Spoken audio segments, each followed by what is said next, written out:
Assalamualaikum warahmatullahi wabarakatuh. Selamat sore teman-teman semua yang berkesempatan hadir di ruang virtual kali ini. Sebelumnya saya ucapkan terima kasih kepada dosen pengampu kita, Bapak Dr. Abdul Aziz MAG, yang telah mempersilahkan kelompok kami untuk mempresentasikan di kesempatan kali ini.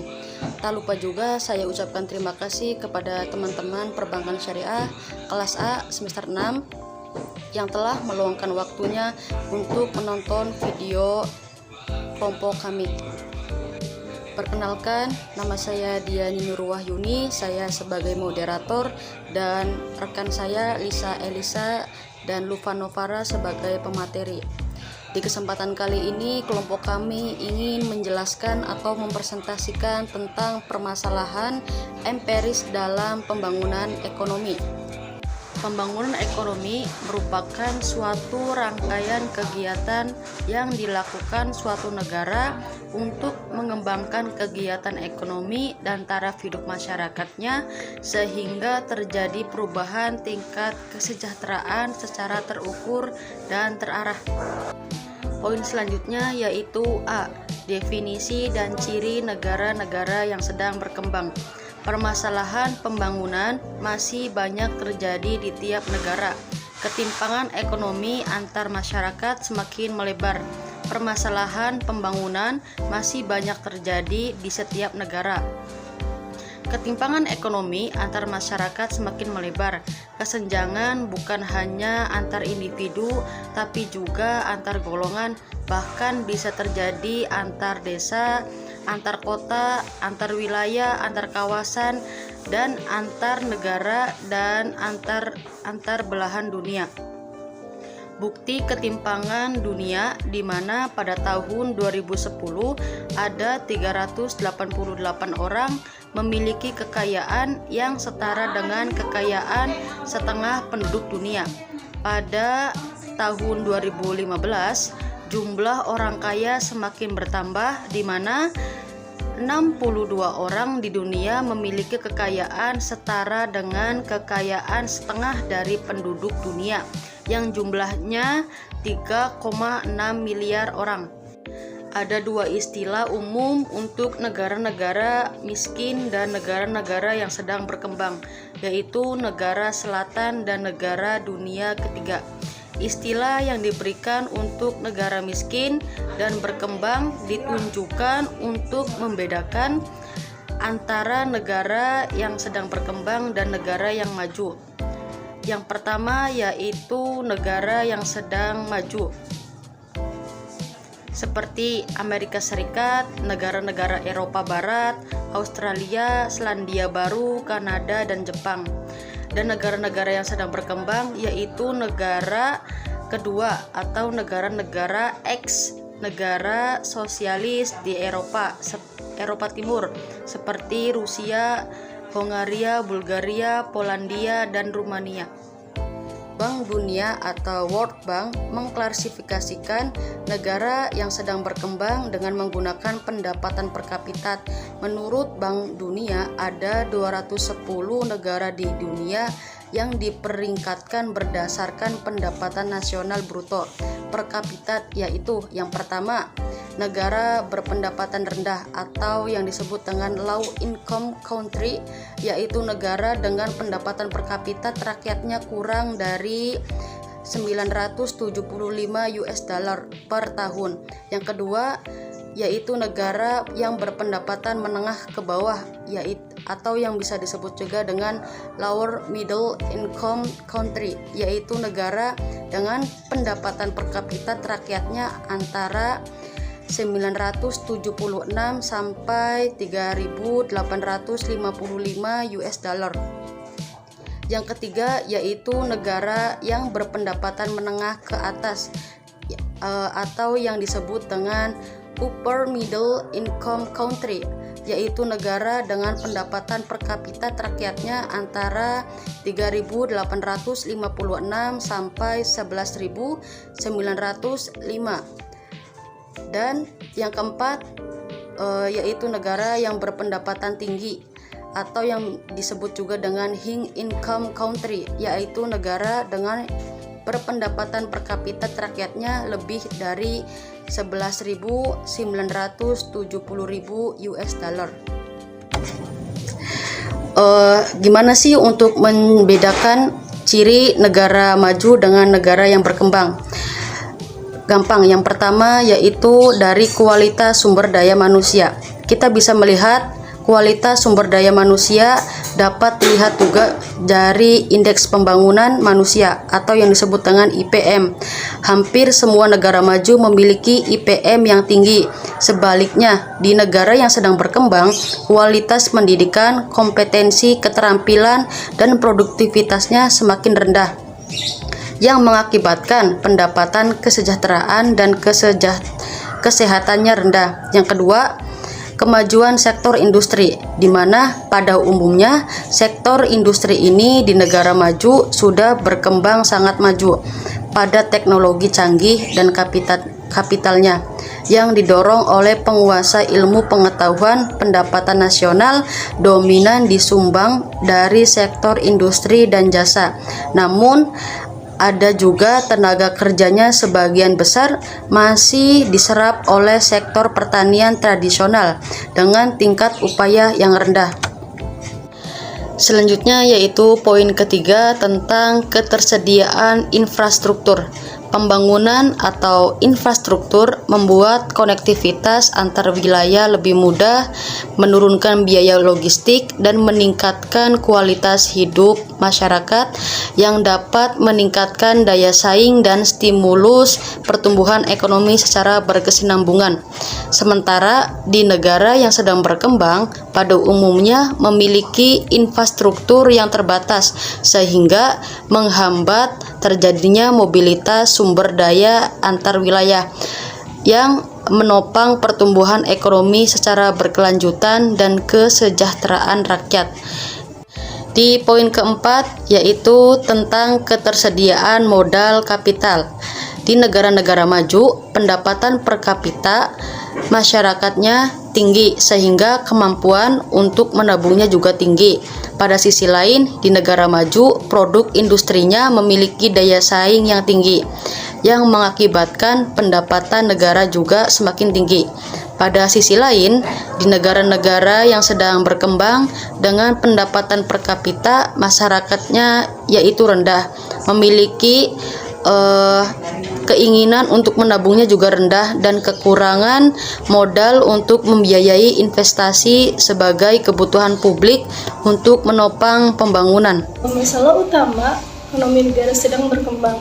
Pembangunan dalam perspektif Islam bukan hanya bersifat material serata, namun sangat transendental, menjangkau sangat jauh ke depan, yang sangat panjang bukan hanya untuk kehidupan jangka panjang di dunia, namun lebih dari itu, yaitu untuk kemuliaan dan kesejahteraan di akhirat kelak. Oleh karena itu, dalam perspektif Islam yang disebut negara miskin atau belum maju tidak hanya bersifat duniawi, namun juga akhirat. Ada 4 indikator utama suatu negara dikatakan maju dan sejahtera dalam perspektif Islam. Yang pertama, ajaran Islam sudah menjadi pedoman dalam berkehidupan ekonomi suatu bangsa. Yang kedua, kebutuhan pokok manusia seperti pangan, sandang, dan papan sudah terpenuhi sehingga hidup bermewah-mewahan dan berlebih-lebihan, namun Islam juga tidak mengajarkan hidup dalam kesusahan. Yang ketiga, kegiatan ekonomi sektor real, bidang industri dan perdagangan sudah berjalan dengan baik. Yang keempat, keamanan dan ketertiban sosial terjamin. Kita tidak mungkin dapat melaksanakan ibadah dengan baik, mampu memenuhi kebutuhan pokok, bidang industri, dan perdagangan berjalan dengan lancar apabila tidak ada rasa aman dan tertib di masyarakat. Menurut Tudlesir menyatakan bahwa suatu negara mengalami proses pembangunan jika kemiskinan, pengangguran, dan ketidakadilan mengalami penurunan. Namun, jika salah satu dari ketiga persoalan tersebut menjadi lebih baik, maka sulit untuk mengatakan telah terjadi pembangunan walaupun pendapatan per kapita mengalami peningkatan. Hal ini dikarenakan banyaknya masalah dalam pembangunan sehingga negara-negara tersebut masih tergolong terbelakang dan masih berkembang berbeda dengan negara-negara maju. Masalah dan hambatan di negara-negara berkembang sangat mendasar dan beragam. Pada sendi-sendi kehidupan yang paling esensial, masalah dan hambatan tersebut yaitu kemiskinan, kependudukan, pendidikan, kesehatan, pengangguran, pemberdayaan swasta, urbanisasi, migrasi, dan masalah pembangunan lainnya. Selanjutnya ada ketimpangan ekonomi. Masalah krusial lain dalam pembangunan ekonomi adalah ketimpangan ekonomi. Ketimpangan bukan hanya antar penduduk, tapi juga antar golongan, antar wilayah, antar desa dengan kota, antar kelompok etnik, serta antar kawasan. Ketimpangan ekonomi dapat dikatakan sebagai keadaan di mana terjadi gap distribusi pendapatan antar kelompok masyarakat yang berpendapatan tinggi dengan yang berpendapatan rendah. Nah, indikator yang mengukur ketimpangan tersebut dinamakan rasio Gini. Masalah kependudukan dan ketenagakerjaan. Penduduk adalah sumber daya insani yang memegang peran sentral dalam pembangunan di negara manapun, termasuk di negara sedang berkembang. Namun sebaliknya, pada banyak negara masih terdapat banyak masalah kependudukan yang sifatnya sangat kompleks. Hal ini dikarenakan penduduk yang seharusnya jadi pendorong utama pembangunan justru dianggap dapat menjadi penghambat pembangunan. Di samping masalah-masalah tersebut, pada hampir semua negara-negara sedang berkembang, tingkat produktivitas tenaga kerjanya sangat rendah apabila jika dibandingkan dengan negara-negara maju yang disebabkan oleh kurangnya faktor-faktor atau input komplementer seperti modal, kecakapan, manajemen, pengalaman, dan fungsi produksi. Adapun tujuan pembangunan berkelanjutan. SDGs merupakan komitmen global dan nasional dalam upaya untuk menyejahterakan masyarakat mencakup 17, yaitu 1. Tanpa kemiskinan, yang kedua tanpa kelaparan, yang ketiga kehidupan sehat, yang keempat pendidikan berkualitas, yang kelima kesejahteraan gender, yang keenam air bersih, yang ketujuh energi bersih, yang kedelapan pekerjaan layak, yang kesembilan industri, inovasi, dan infrastruktur, yang kesepuluh berkurangnya kesenjangan, yang kesebelas kota dan pemukiman yang berkelanjutan, yang kedua-belas konsumsi dan produksi yang bertanggung jawab, ke-13 penanganan perubahan iklim, 14 ekosistem lautan, yang ke-15 ekosistem daratan, yang ke-16 perdamaian, keadilan, kelembagaan yang tangguh, dan yang terakhir kemitraan untuk mencapai tujuan. Upaya target SDGs menjadi prioritas pembangunan nasional, tetapi di poin 8 layak pertumbuhan ekonomi secara realitanya masih terdapat permasalahan yang belum tercapai. Pembiayaan pembangunan investasi asing dan utang luar negeri. Besarnya pinjaman luar negeri juga dipengaruhi keterbatasan pembiayaan pembangunan. Rendahnya tingkat investasi, tingginya kebutuhan impor, bertambahnya defisit transaksi berjalan, besarnya jumlah angkatan kerja dan pengangguran, adanya anggapan utang luar negeri adalah sumber pendanaan untuk membiayai pembangunannya dan memamerkan keberhasilan pembangunannya. Di sisi lain, rakyat harus menanggung beban utang di kemudian hari. Meskipun pinjaman luar negeri banyak bermanfaat, seperti menyediakan sumber daya yang diperlukan untuk mendorong pertumbuhan ekonomi dan pembangunan. Adapun masalah industrialisasi dan sektor pertanian. Salah satu proses sangat penting dalam pembangunan adalah industrialisasi.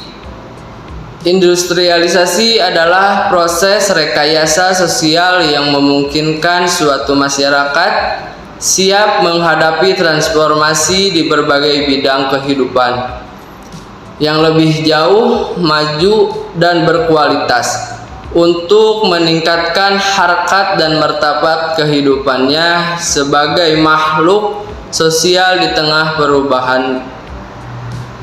Adanya industrialisasi menyebabkan pergeseran mata pencaharian masyarakat dari sektor agraris tradisional menjadi masyarakat industri modern.